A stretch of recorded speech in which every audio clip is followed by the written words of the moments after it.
campus is like a small city.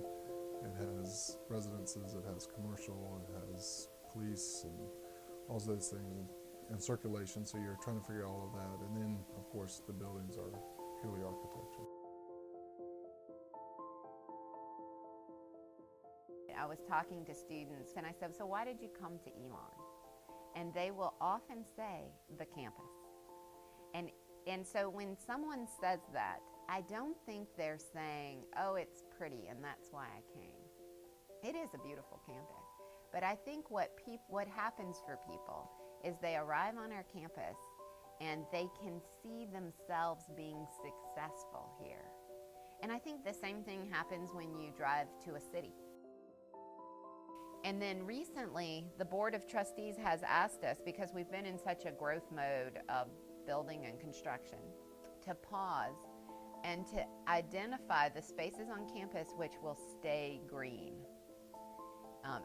We want to make sure that the interior of our campus is always accessible. I don't know if you've been to larger campuses like Duke or Chapel Hill or Wake, where you really have to park on the perimeter and take a long time to get into the heart. We want to make sure that the heart of the campus is easily accessible. And so we're in this exercise now of saying, okay, this space is always going to be green, and this space is always going to be parking. And as we plan for the rest of up to 2030. We're very proud of our open green spaces and our trees here, so we don't want to take those away. So as we continue to develop, we're looking at where is the next building, should it go. That quad actually slopes down, so to try to hide that visually, they added the berms and then those crossing sidewalks so that visually it looks like it's all one big quad versus having a distinctive difference in elevation. We've been doing a lot of thinking about residential campuses in the last 5 years, really putting a lot of muscle power around blending academics space with residential space. The research is clear that students who attend residential campuses are more successful in the classroom, have stronger networks that support them the rest of their lives as alumni. We're in a campaign to enhance our residential campus community across campus. Global is sort of in the middle of that, a strong example of what we're trying to create.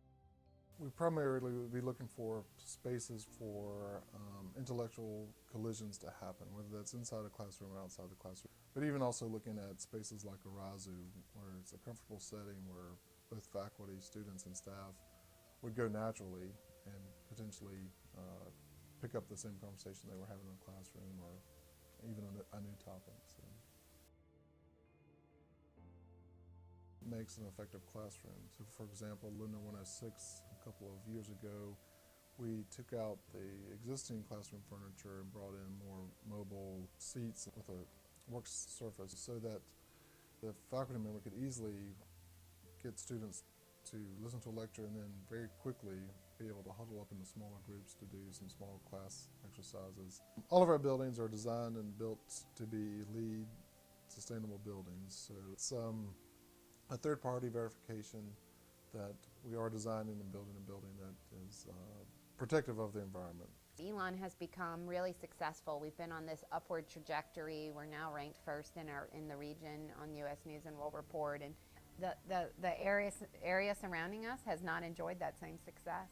And so I think one of the things that's in our future as we plan, that we also need to shepherd the rest of the community with us, right? And to make sure that we're not barricaded